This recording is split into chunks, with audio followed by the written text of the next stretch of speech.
Hey guys, Anna here, and I have an extra special 20-minute oil painting demo for you today featuring some of these beautiful pink roses. I've gotten a lot of requests for more floral paintings. These are one of the things that you can paint really quickly. So if you'd like to follow along, there's a link to the reference photo in the description below. And you can set your timer for 20 minutes like I did, or you can do 30, 45, whatever works for you, as long as you're feeling challenged and just a little bit like there's a fire under your tush. So let's go ahead and get started. So here's my palette for today, and just take note, I'm working from Life and I'm also using a limited palette. I'm using Carmine Red from Sennelier, Brilliant Pink from Michael Harding, Vivid Magenta Medium from Utrecht, Vivid Chartreuse from Utrecht, Pale Ochre from Sennelier, Warm White from Utrecht, and Ivory Black from Sennelier. For my brushes, I have a couple of Princeton brushes, the Aspen series. I have a flat size 2 and a filbert size 4, and then I have a Rosemary short flat series 274, and that's a size 4, and a Robert Simmons Signet flat size 7. And then my smallest brush is a Rosemary and Co Pure Sable series 99 size 4. All right, here goes. Setting my timer for 20 minutes right now. All right, to start, I'm gonna just grab some Gamsol and some Ivory Black and start thinly blocking in what is going to be like the edge of my flower.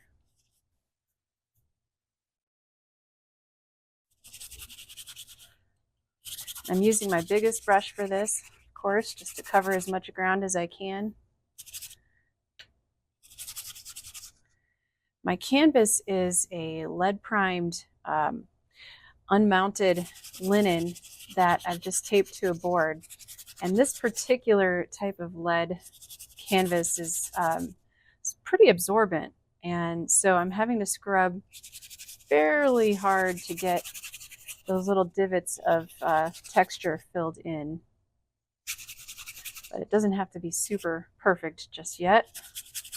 Just enough to get some color and tone up there.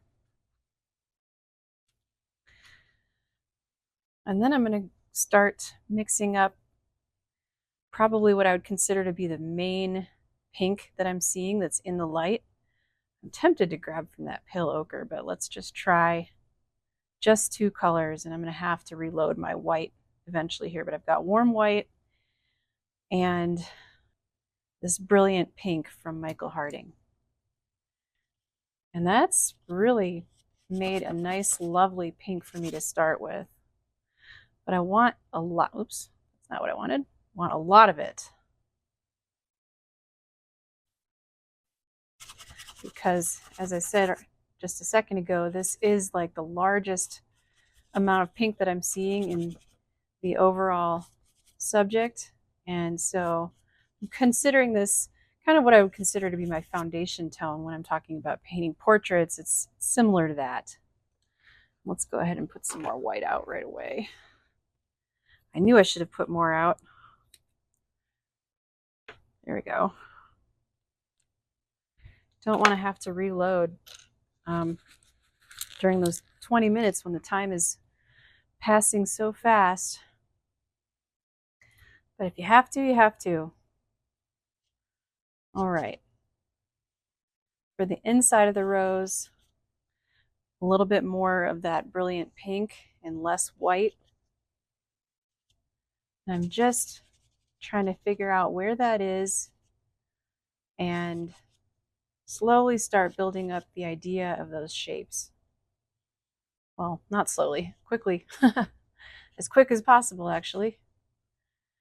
The cool thing about roses is that they're fairly predictable as far as the pattern they make with their petals. And so if you paint enough of them, there comes a point where you sort of get used to the angles that they make, the overlap that happens with the petals. I've never actually counted how many petals a rose has. I'm sure that can vary from flower to flower, but the other nice thing about it is that you can fake it a little bit, and it doesn't have to look exactly like what you're seeing. All right, moving to my smaller, or actually my second largest brush, but this is my filbert here. Now that I have the general shape and a couple of different values down, I want to start building up some darks. And I'm going to pull from my carmine red here, my ivory black, and let's take some of that chartreuse, and we'll create a nice earth tone for that, to paint some of these shadow tones that are right here on the right side of the flower as it turns away from the light. You can start with some fairly sharp edges for this, just to block it in. And I got to make sure I have enough paint here, which is why I keep going back to my palette and mixing more.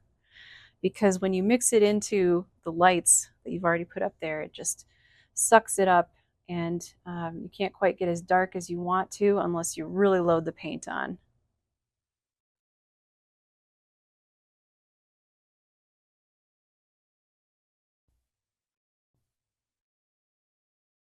I'm squinting at the subject and looking at just the most obvious darks that I'm seeing in it.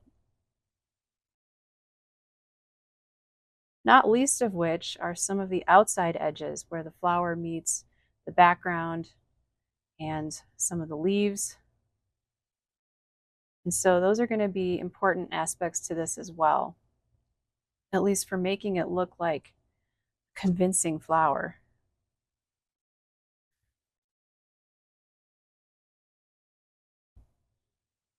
Now, sometimes when you're working this fast, it can be easy to get lost. That's why I try to spend more time looking at the subject than at my painting, because if my painting isn't quite there yet with the drawing, I might get lost just looking at that. So I've got to keep looking at the flower, at the rose itself, to make sure I know where I'm going.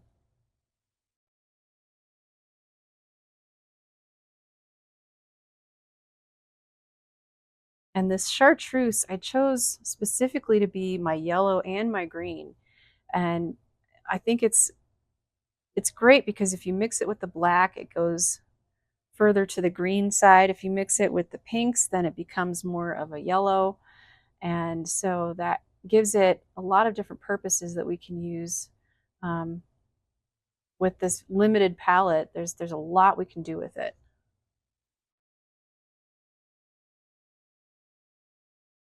So if we add more black and more of that chartreuse, we get this nice dark green, which is lovely here in the shadows and along the edges.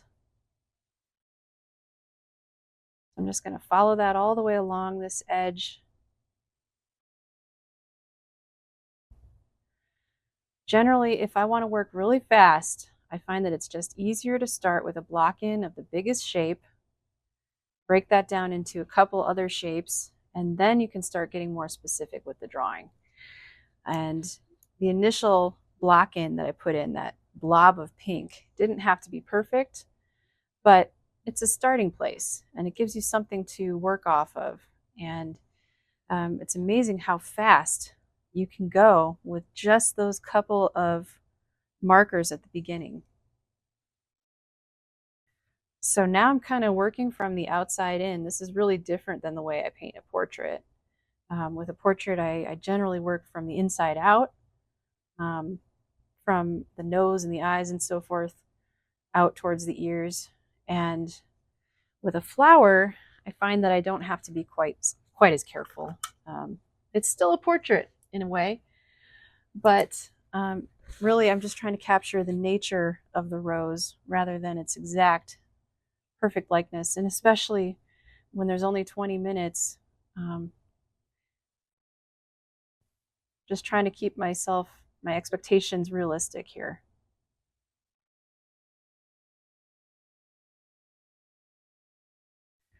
We're almost halfway done already. It goes so fast. All right, so I'm pulling in some of the darker red in with my brilliant pink here, just to get some of these darks at the center of the rose. The reason I have so many pinks out, even with such a limited palette, is because pink and red, they're very specific colors. And as soon as you mix another color in, they lose their intensity and their vibrance.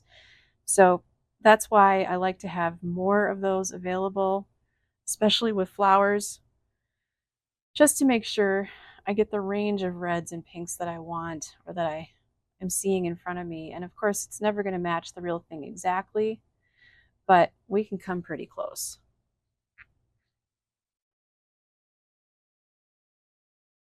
So continuing to build the darks there.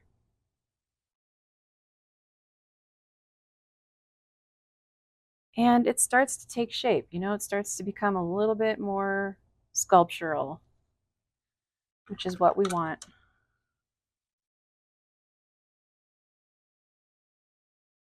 I'm going to pull from my warm white, mix it in with some of that chartreuse to get that light green in the petal here.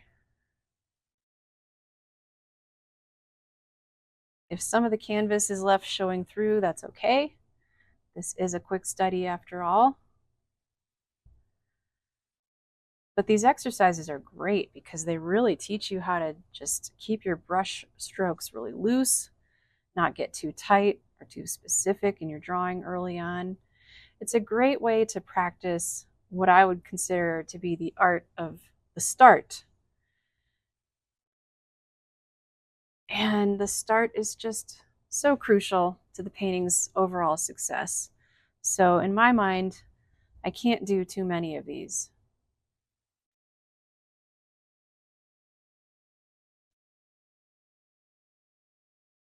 Which is why I'm happy to share this with you, because if there's one thing I get across in my teaching, it's that the start is so important. And it's also not too precious, you know. If I didn't like the way I started this, I could wipe it out and start over.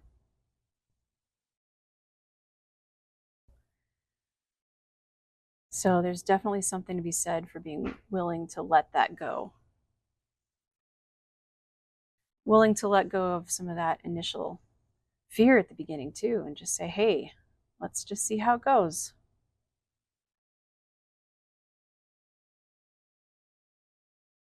It's exciting. I think the start is probably my favorite part of a painting. Just the anticipation, the excitement over what's possible, what could happen. I don't know, anything could happen. It's either going to succeed or fail, or maybe something in between, but that's what I love about this. And that's another reason why I don't mind doing lots of these.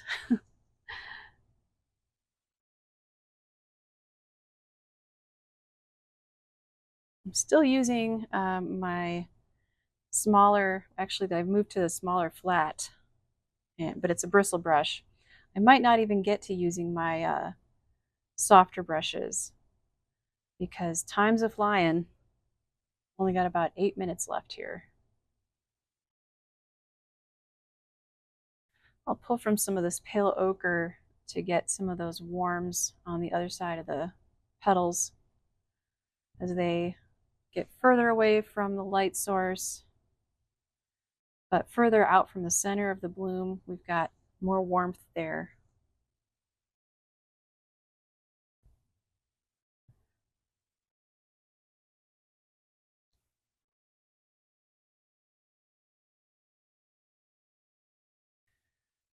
I'm squinting again to make sure that some of these darks I put in actually translate as shadow, and I'm not sure that they do. So I'm going to go back in and reinforce some of those darks.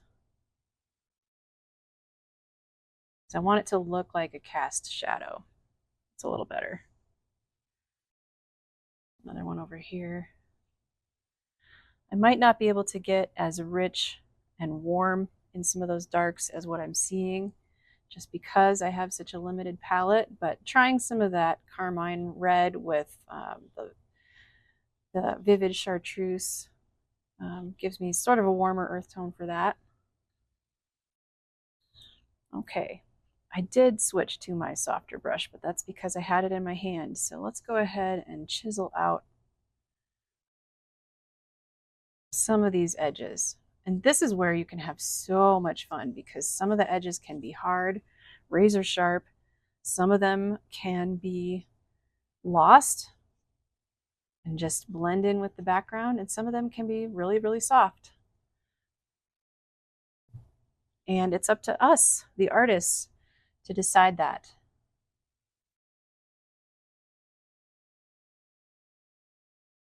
But generally, I try to choose my edge quality based on the amount of contrast that I see in front of me. So for example, right here, where this shadow side of the petal turns down, that's an opportunity for a real soft edge because it's almost the same value as the background behind it. Whereas over here, we've got that real light, sharp edge of the petal against the dark behind it, and that's a great opportunity for a hard edge. So decisions like this about edges, you can make split second. You can make them very, very fast based on intuition, based on what you're seeing, and perhaps based on experience as well, of course, but also just the feeling you get. If it feels right, then go for it.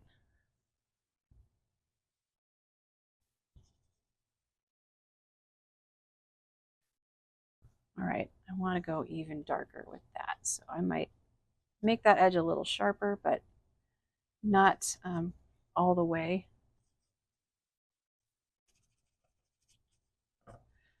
Knock down some of this extraneous detail there. I want to hint at least one of these leaves. So the black and the vivid chartreuse can work well for that.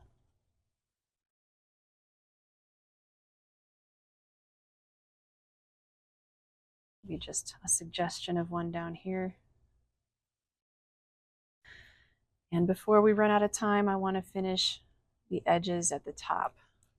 But I'm going to switch back to my filbert here for that. Just to make sure I'm getting a cleaner edge. Sometimes you can follow the edge all the way along that contour and give your brush a little flourish.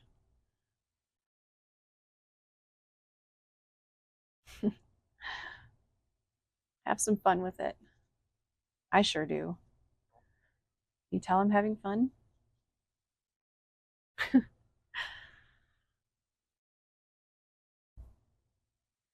Let's mix it up. We don't want it to be black all the way around. So let's take more of that vivid chartreuse and some black just to lighten it up, give us some greens. Let's see here. I'm trying to figure out where I am. I got lost. Ooh, it's too bad. I liked that edge. I got rid of it by accident. Sometimes that happens when you're in a hurry.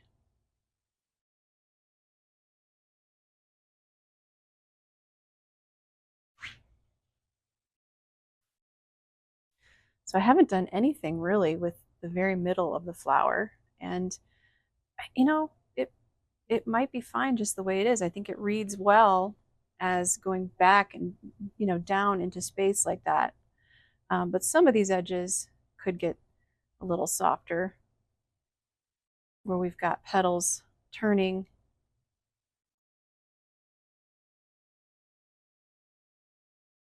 Of course, sometimes I find that the more specific I get, the less I like my results. And so I want to be careful not to overpaint it, not to overwork.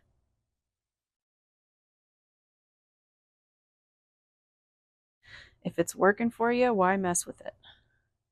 All right, less than 2 minutes to go.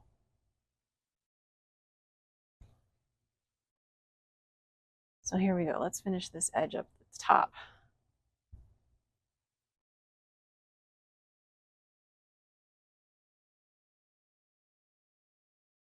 Got all these little mountain peak shapes here, but I don't want them to be too much the same.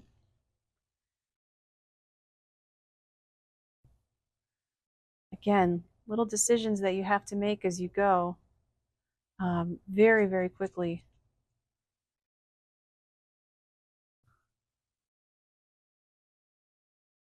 And that's the whole point. The point is to sharpen our minds, sharpen our skills, get us excited about painting. These are a great way to warm up for a longer, more in-depth studio session. Just, it's like a workout at the gym. We need to warm up those muscles before we can really get them before we can push them to their max. And this is a great exercise as an artist just for that.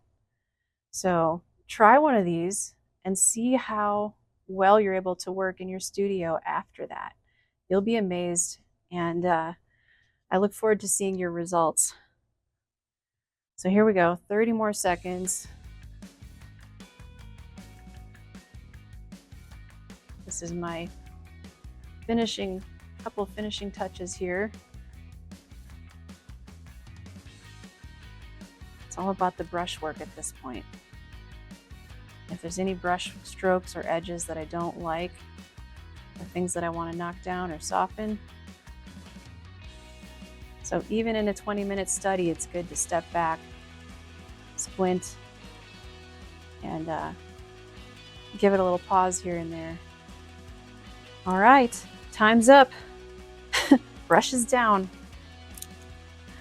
Well, hopefully you enjoyed this, and I hope you'll follow along. I've included a reference photo of the rose I'm working from. Of course, I worked from it from life, but if you want to try this for yourself, set a timer for 20 minutes, 30 minutes, 45, whatever you need, whatever's going to challenge you, and give it a try. And I hope you enjoy.